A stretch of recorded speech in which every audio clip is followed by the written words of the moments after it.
UBA, c'est parce qu'il est dans la section UBA ici, et on voit les personnes. Il y a Christophe, il y a Tcherdik. Si on va juste dans la section UBA LGE, par exemple, voilà, on me voit moi ici. Donc s'il clique ici, ce sera les messages qui seront échangés juste entre nous deux. Et là, on discute de ce qu'on veut. Vous avez des salons. Un salon, c'est comme ici en fait. On est tous connectés, c'est-à-dire présents dans la même salle autour de la même table. On s'est dit qu'on parlait de radioamateurisme, donc voilà, ceci c'est une réunion de radioamateurisme, c'est le salon radioamateurisme si vous voulez. Et donc, chacun qui parle, les autres reçoivent le message, c'est une conversation de groupe, comme sur Telegram en fait, ou sur WhatsApp, c'est la même chose. Le seul truc un peu plus particulier avec Matrix, c'est qu'ils ont vraiment mis l'accent assez fort sur la sécurité, la vie privée, l'encryptage et tout ça. Ça se fait de manière totalement transparente, mais quand vous allez rejoindre, vous allez devoir faire 2-3 petits clics, une petite vérification, et tout marche vraiment très bien sans que vous n'ayez à faire quoi que ce soit de plus. Donc voilà, c'est un serveur qui est hébergé par l'UBA elle-même. Alors les serveurs Matrix, pour faire le parallèle, donc on a fait tantôt le parallèle avec HTTP, Firefox, maintenant on va faire le parallèle avec les mails, c'est SMTP que ça s'appelle en dessous, et Gmail ou Hotmail ou Outlook. Donc en fait, les mails on ne se rend pas compte, hein. On envoie un mail depuis Gmail jusque chez Hotmail, ça marche, forcément que ça marche, ça a toujours marché, ça fait 50 ans que ça marche, et plus. Mais l'air de rien, c'est plus subtil que ça, parce que vous avez le serveur Hotmail qui doit communiquer avec le serveur Gmail, ils ne sont pas au même endroit, ils doivent s'échanger des données, alors que sur Facebook, quand vous envoyez un message, vous envoyez le message sur le serveur Facebook, et c'est le serveur Facebook qui envoie le message à votre correspondant.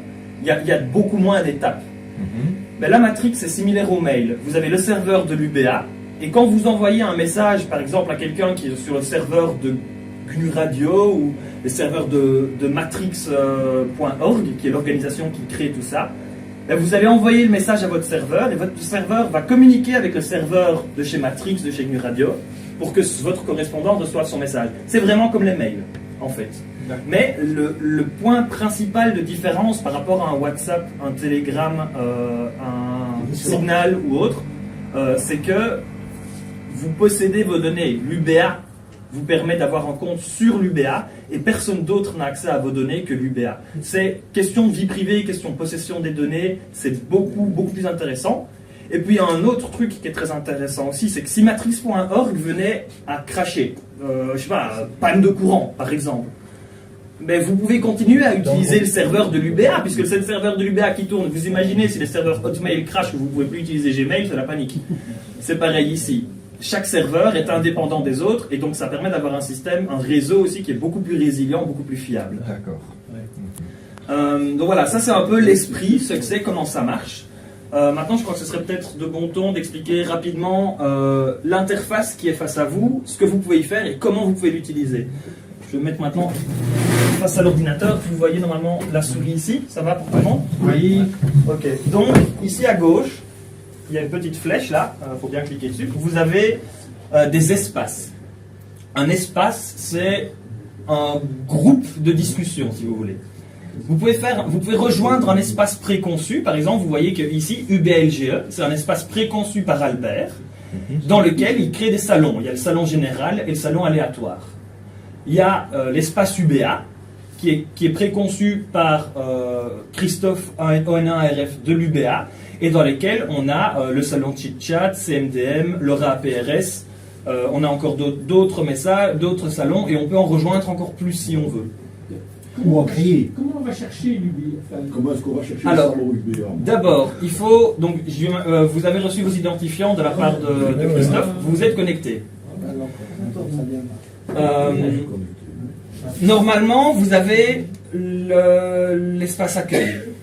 L'accueil, c'est en gros tout, je crois, si je ne me trompe pas.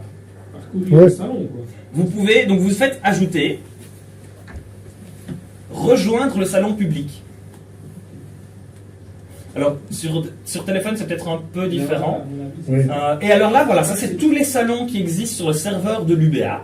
Hein, vous voyez que ici, c'est bien affiché Matrix Salon. Alors c'est un peu petit, mais c'est c1.uba.be. Ça veut dire que là, vous avez tous les salons publics du serveur de l'UBA. Si vous ajoutez un autre serveur, vous pouvez avoir les salons publics d'un autre serveur, évidemment. Et donc, on voit ici, voilà, Electronic and Homebrew, celui-là, c'est bien en anglais. LoRa APRS, ChipChat, Ham Academy, je ne sais pas dans quelle langue je dois dire. Vous avez toute une série de salons dont le sujet principal est donné.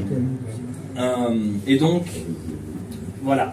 Vous pourriez, par exemple, décider de créer un espace particulier pour vous aussi, pour vous aider à vous y retrouver. Si, par exemple, vous avez, dans l'UBA, vous pourriez faire, par exemple, un groupe, un espace qu'on appellerait LoRa, dans lequel vous rajouteriez le salon LoRa du serveur de l'UBA et le salon LoRa du serveur de l'UBA, section UBA, espace UBLGE.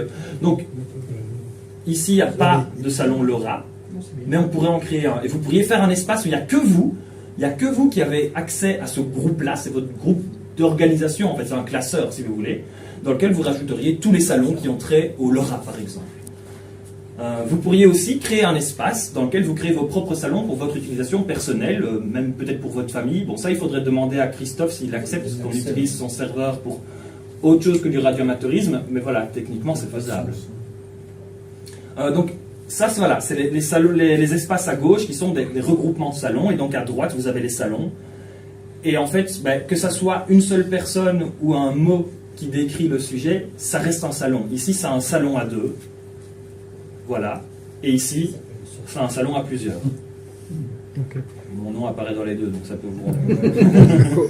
Comment se décide qui fait partie d'un salon? Pour faire partie d'un salon, soit que le salon est public, voilà, comme son nom l'indique, public, tout le monde peut rejoindre. Donc, vous faites rejoindre le salon public, vous choisissez le salon, vous rejoignez. Alors, il peut y avoir aussi des salons publics par espace. Donc ça veut dire que si Albert vous invite à l'espace UBA LGE, vous avez accès au salon public de l'espace UBA LGE. Si vous n'êtes pas dans l'espace UBA LGE, vous n'avez pas accès au salon public de l'UBA LGE. Et donc, à partir de là, voilà, UBA LGE, je crois que ces deux salons, à mon avis, doivent être publics. Je ne sais pas, il faudrait regarder un peu. Ne vaudrait-il pas mieux qu'ils soient privés, enfin non publics? Non, les salons sont... Oui, mais par exemple, UBA-LGE... C'est un espace privé. Ah, c'est un espace privé. Voilà. Dans l'espace privé. Donc, ça, c'est Ah, ce que je ouais. disais, vous pouvez faire votre espace perso. En fait, globalement, ce qu'Albert a fait, il a fait son espace perso, il a appelé UBLGE, et puis il a invité des gens dedans. Ouais. C'est un espace privé auquel tout le monde ne C'est peut fâché, pas, je tout le n'ai monde même ne peut pas pas été rejoindre invité. comme ça. Dans l'espace privé, tu peux faire un espace public. Voilà.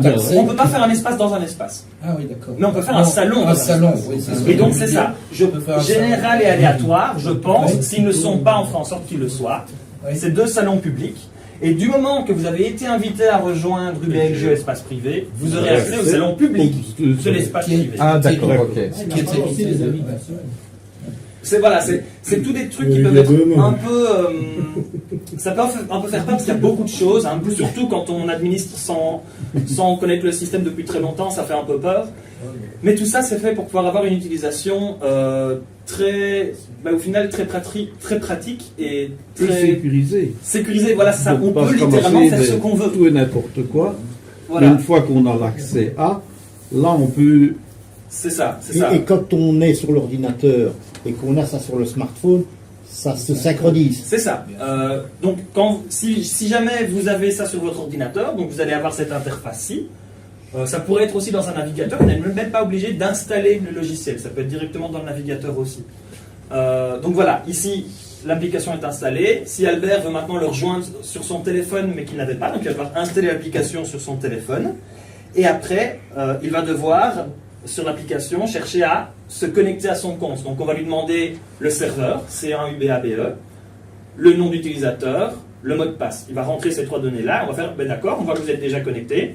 Pour toujours garder les connexions sécurisées, les bonnes clés de chiffrement, on va vous demander de valider votre session. Donc ici, il va y avoir un QR code ou quelque chose comme ça qui va s'afficher, ou un message qui va dire « Voulez-vous valider la session qui venez d'ouvrir ?» On clique sur « Oui ». Il va mettre probablement un QR code ou alors des petites images qu'il va vous demander de vérifier. Vous scannez et va faire l'échange automatiquement. Il va savoir, ok, vous avez au même moment les bonnes données aux bons endroits, on échange les clés, on synchronise les données de sécurité, et paf, Comme en vous avez... WhatsApp, quand tu changes de device. C'est ça. Telegramos, C'est ça. c'est instantané avec le QR. C'est ça. C'est ça. Voilà, mathématiquement, il n'y a pas moyen de faire autrement. Donc, toutes les applications chiffrées font un système comme ça.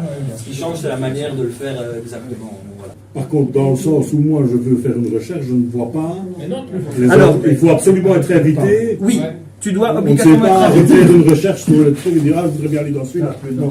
Donc maintenant, ici, tu es sur, je t'ai mis sur la page d'accueil de Element. Bouton bleu, bouton vert en dessous.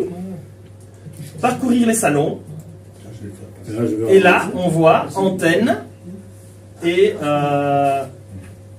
il doit y avoir quelque part général ou quoi, je ne sais pas. Et si tu cliques sur si on clique sur le bouton avec les petits carrés au-dessus, là on voit l'espace UBLGE. Ah, oui. Donc là pareil, parcourir les salons. Ah, voilà, là on voit. Bon, c'est parce que tu as un gros message vert au-dessus parce que tu as une session qui est pas vérifiée. Ah. Donc il faut faire, comme j'ai dit tantôt, la procédure avec le QR code. Il faudra vérifier la session. Donc si tu cliques ici, On voilà. va baisser, alors, ça. Element pour bureau Windows, donc sur ton ordinateur, qui n'a pas fait la vérification. Et donc on voit général, on clique sur rejoindre, ouvrir, et voilà, Dominique a rejoint le salon général.